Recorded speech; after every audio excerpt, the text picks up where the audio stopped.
fora, tá? Então a gente vai ver aí, olha, teve goleada do Mirassol nessa rodada, empate da Ponte, a vitória do Palmeiras no Clássico, o Santos também empatou mais uma vez. Novo Horizontino, hein, é o líder do Paulistão, venceu o Botafogo por 2-0 e ainda as vitórias de Corinthians e Guarani, como nós mostramos. Vamos lá então agora atualizando o São Paulo. Sim, claro, é o Edu Afonso que está aqui com a gente para atualizar as informações do São Paulo. O Crespo um pouco pessimista, já o Rafinha chegou mais otimista, é isso, Edu? Tudo bem, Bruno? Como é que você tá? Bom dia a você, bom dia Mário, Jailson, fã de esportes. Daqui a pouquinho a gente vai ver todo esse otimismo do Rafinha, contratado como gerente de futebol, se despediu ontem da emissora onde trabalhava como comentarista, ficou 3 anos como atleta aqui, conquistou 2 títulos como capitão, a Copa do Brasil de 23, a Supercopa Rei de 24 e conhece bastante o São Paulo e principalmente conhece muito esse elenco. Por isso foi chamado pelo presidente Harry Macis para ser o novo coordenador de futebol, gerente de futebol. O Rafinha chega e vai dar uma entrevista daqui a pouquinho às 13 horas, Vicari, com vários desafios, né? Vamos começar com esse que você citou agora do Paulistão. São Paulo é o 14º, tem 3 jogos para se livrar de qualquer rebaixamento. Até a classificação para a próxima fase já é tida como muito complicada. São Paulo tem Santos, Primavera e Ponte Preta, os 2 primeiros em casa, o segundo lá em Campinas. Vai precisar, para se classificar, marcar pelo menos 7 pontos com os 4-11, talvez tenha alguma chance de entrar. Outros desafios do Rafinha, né? Primeiro, pressão em cima do Crespo. Nos últimos 12 jogos, desde o encontro contra o Flamengo, que é seu adversário amanhã na abertura do Brasileirão, lá no ano passado, são 12 jogos com 3 vitórias, 2 no Brasileirão e 1 no Paulista, 2 empates e 7 derrotas. É muita derrota em 12 jogos. Por isso já há a pressão da torcida em cima do Hernan Crespo. E claro, ele não está com tantos desfalques como no ano passado, a gente sempre falava de muitos desfalques. Outro detalhe, pagamento de salários atrasados. Ele já chegou com a promessa da diretoria que os atrasados já estão totalmente, não acertados, pagos, mas já está tudo acertado com o grupo de atletas, vão ser pagos aí no decorrer dos próximos meses e a nova diretoria falou que não vai atrasar mais salários. Vamos ver, o São Paulo tem vivido isso já há muitos anos.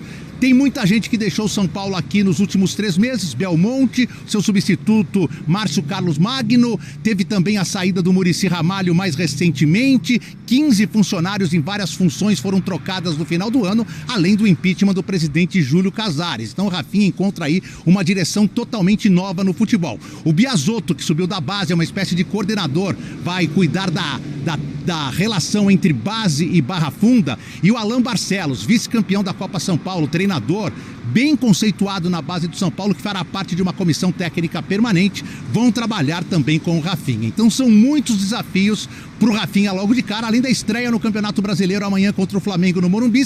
Lucas Moura não jogou no sintético, deve voltar. Caleri deve começar como titular, o time está sendo preparado agora num treinamento. O Rodriguinho foi definitivamente para o Bragantino.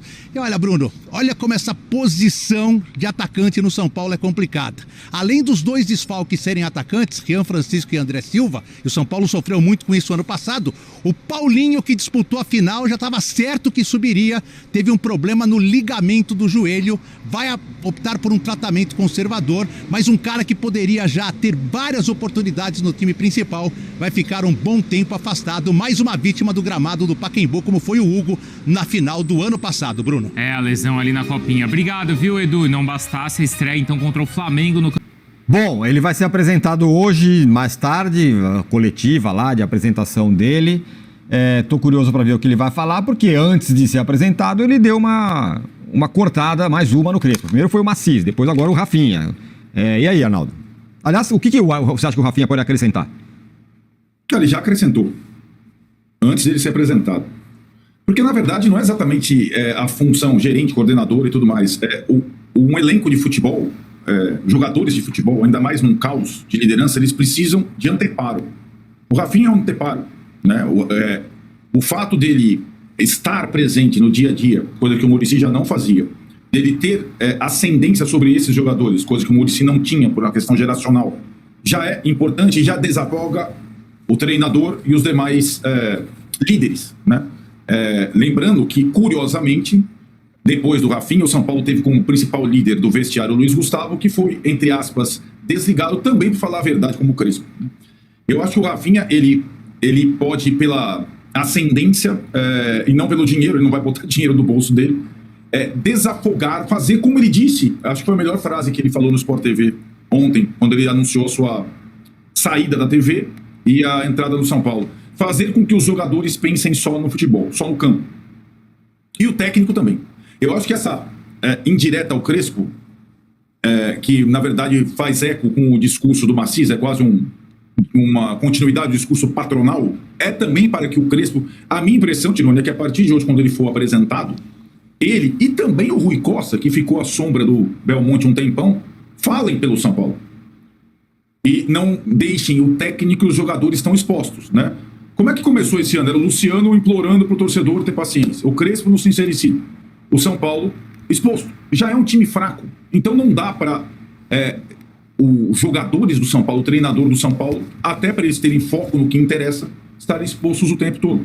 Eu acho que o Rafinha ajuda no dia a dia, ajuda no vestiário, ajuda na situação, mas isso é uma coisa, uma função, elo entre jogadores e demais setores. Só para pegar um gancho do Danilo e falar sobre o direito de imagem atrasado, ele tem total razão, e não é a presença do Rafinha que vai resolver isso, embora ele tenha falado que ele vai apresentar aos jogadores um plano para a quitação dos atrasados. Vou explicar para o Danilo, que para ele entender qual é a do São Paulo Futebol Clube desde a pandemia na era Leco. O São Paulo começou a ter essa política de não poder, na pandemia, antes do Casares. A pandemia talvez justificasse isso, certo? Não tinha arrecadação, não tinha receita. Então, na pandemia, houve com os atletas um pacto de honrar o salário da carteira e nos direitos de imagem você pagar com até 2 meses de atraso. Isso foi perpetuado 5 anos pelo Casares. E o fiador disso, com os jogadores, era o Belmonte. E o São Paulo foi tocando assim. Até hoje é assim. Pelo que eu entendi do Massis, ele vai... E você vê que o Massis ele não vai mudar essa coisa, não. Ele falou assim, não, eu vou honrar janeiro e a partir de janeiro eu não vou atrasar. Só que o novembro e dezembro estão atrasados, concorda? E eu acho que, pelo que eu entendi, o plano que vai ser apresentado aos atletas é o seguinte, ó, esse montante de novembro e dezembro nós vamos diluir em X e eu quero ver o São Paulo pagar. Essa é a questão. Porque também o jogador do São Paulo, e o Crespo foi sincero mais uma vez nesse aspecto, ele, há 5 anos, ele tem salário atrasado, direito de imagem atrasado. Não é agora, há 5 anos. E aí acho que é uma das grandes diferenças em relação ao Corinthians, que passou pela mesma crise, digamos assim, né? O Melo, o lunático do Melo, ele deu calote em todas as instituições possíveis, todos os clubes, pegou transfer de lá e cá, mas ele não atrasou nenhum dia o elenco dele. E isso tem um efeito prático muito grande. E não é, vamos lá, porque torcedor também faz confusão, né, companheiros?